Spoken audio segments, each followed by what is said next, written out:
All right, this right here, we're going to go over the problems on the back side, and a lot of it's you're going to factor into two binomials, and we're going to use that to solve. Now, kind of going off of what we learned from the notes on the front side, you always have to look for your GCF first, right? Always, always, always. That's a cardinal rule. Whenever you factor, you always have to look for the GCF first. So good thing about this number 1, it's set equal to 0, so I don't have to rearrange the terms at all. I have my quadratic. If I look at the numbers 14, 8, and 6, the common factor or greatest common factor with those is 2. Right? There's no x with it because there's no x with the 6. So I'm going to pull the 2 out. And then on the inside, I'm going to say here 2 times 7x squared gives me 4x squared. 2 times 4x gives me the negative 8x. And then 2 times 3 gives me that 6. Okay? Then now, on the inside, I have this new quadratic right here. This I want to factor into two binomials. Now, I notice that the leading coefficient's not 1, so I have to use the chart method, which takes a little bit more work. So the leading coefficient here is 7. So when I do the chart, I'm going to put the chart here. Remember, x, or coefficients for x, are the first column. Now, the only factors for 7 are 1 and 7. It's a prime number. So I'm going to put 7x and 1x. Then the second column, remember, is the number, and it's all the factors of 3. Well, good thing, 3 is another prime number, so I'm going to put 1 and 3. But the other important thing to know is that this 3 right here is negative, so that means I'm going to have a plus and a minus for this second column.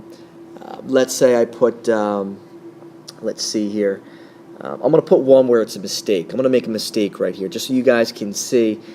Sometimes it's good to make mistakes because it gives you insight on how to get the correct answer. Factors of 3, let's see here, I'm going to put 1, I'm going to put 3. Now one of these has to be negative. I want to make the 3 negative. Now let's cross multiply. So 7x times 1 is 7x. 1x times negative 3 is negative 3x. And when I add these, you get positive 4x. Now, it looks like it's right, but this is negative 4x right there. So I want this to be negative. Well, all I have to do is just switch the negatives right here. So let's see if I can erase this. Good. I'm going to get rid of this. And I'm going to get rid of this negative for the 3 and put it with the 1. So when I do that, let's see here. X times this 3 is positive 3x. 7x times negative 1 is negative 7x. So now I see when I add, I get that middle coefficient of negative 4x. So I'm good. Now don't forget this 2. I'm going to have the 2 on the outside. Right? This is my first binomial. I'll have 7x plus 3. This is the second binomial, which is just x minus 1. And if I'm solving, remember this 2 has nothing to do with the solution because there's no x with it. So I'm only going to take the 7x plus 3, set that equal to 0. Take the x minus 1, set that equal to 0. Here, just kind of skip the steps. You're going to subtract 3 and divide by 7. This is going to be negative 3/7. And the x minus 1, when you add 1 to each side, you get x to equal 1. So those are your two answers right there. Okay, but you looked for your GCF, you got the GCF, and then since the leading coefficient was a 1, you had to use your number chart. So it takes a little bit of time. All right, we're going to do one more. We're going to do number 3. So let's slide this down to number 3. All right. Now, first thing I noticed, before you even try to look for a GCF, it's not set equal to 0. So I'm going to leave this x squared where it is. I want to move the 2 to the left, and I want to move this negative x to the left. So the whole quadratic set equal to 0. Okay, since it's positive 2, I'm going to subtract 2, and I'm going to subtract 2. And then since it's positive, or excuse me, since it's minus x, I add x. So that goes away, I add x here. Now this is what I have on the left side. The right side is set equal to 0. Actually, you know what? Let's get a little bit more space here. Okay, I'm going to put the new equation to the right. Now when I have the left side, I always want the x squared first. Let's put it in standard form. So the x is second, so it's plus x. Put the constant last, so it's minus 2 equals 0. Okay, now when I look at this, it's a little bit different than the first. I always look for my GCF.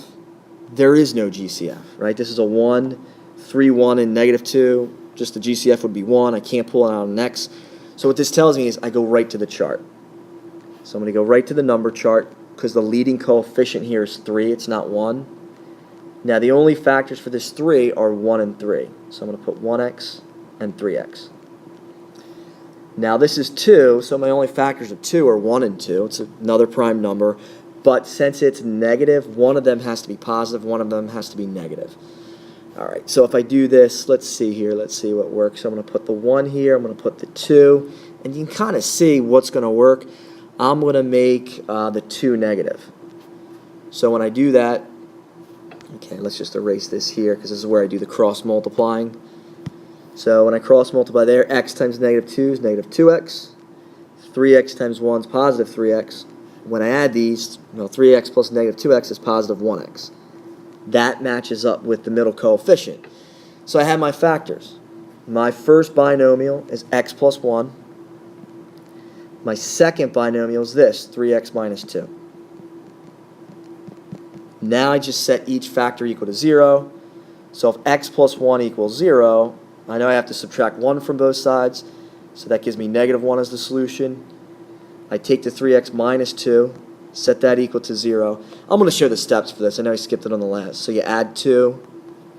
So you'll have 3x equals 2, then divide by 3, and you get this fraction that doesn't reduce. You get 2/3. So these are the two answers for the quadratic. X equals negative 1 and 2/3. So really when solving these, the quadratics, first make sure everything's set equal to 0, then look for your GCF.